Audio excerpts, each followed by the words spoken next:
Hello, Nigerians. I greet you all and I bring you your glad tidings. My name is Ben, and I'm here again to continue the ongoing discourse about our very dear country, Nigeria.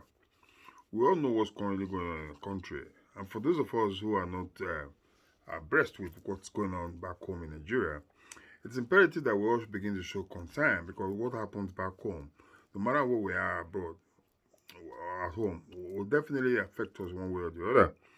And so it's imperative that we begin to show concern, we begin to make our quota of contribution, whichever we can, just so we're able to have a better society.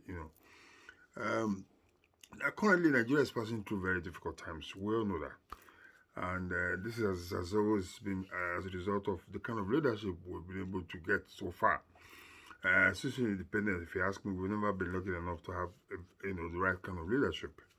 And this time around, in this year 2023, February 25th precisely, Nigerians, majority of us made a vow and commitment to ensure that we have people who come to the affairs of the governance of Nigeria, people with compassion, people with empathy, people who have a sense of direction, people who know their bearings, people who know what time is it and who knows what they're coming, what governance is all about.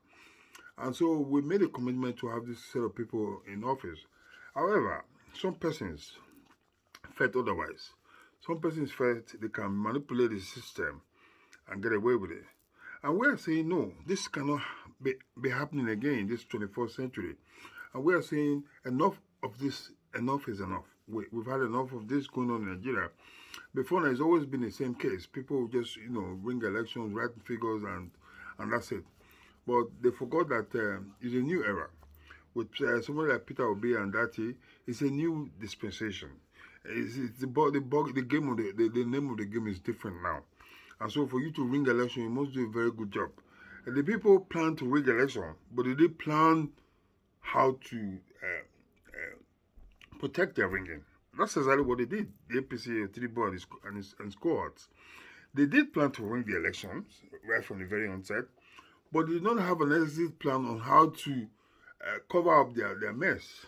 And that's what is glaring to everybody now. And that's what showcased at the tribunal, that they didn't have anything to cover up for their mess. And so, like our Honorable son said,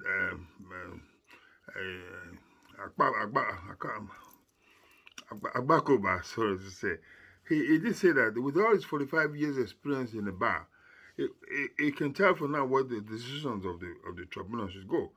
About considering recent development in Nigeria, what the Supreme Court have come up with recently with cases of Akpabio, who's now the so-called Senate President, and Ahmed Lawan. One is a bit skeptical as to the direction we're going when it comes to the judiciary in this case, and that's why a lot of Nigerians are clamoring and appealing to the judiciary to do the needful. The judiciary for once save its face from this overwhelming belief that they are corrupt, that they're sold out. And so we're all waiting patiently to see what the outcome of that will be. And so my job here is very simple, like I've always said. It's just to continuously enlighten us, continuously boost our morale, and ensure that we keep the hope alive. Because we believe very strongly that Nigeria is heading for a change. Because what has happened now has never happened before in the history of Nigeria. Go back and check the history. So the music is different now. And whoever wants to bring election these days in Nigeria will sit tight. Will ensure that he or she does his homework properly, because it's not going to be the way it used to be. So my dear good people of Nigeria, the fight is still ongoing.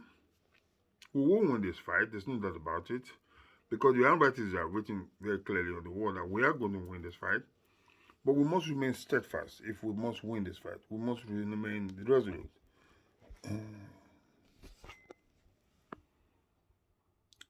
Okay.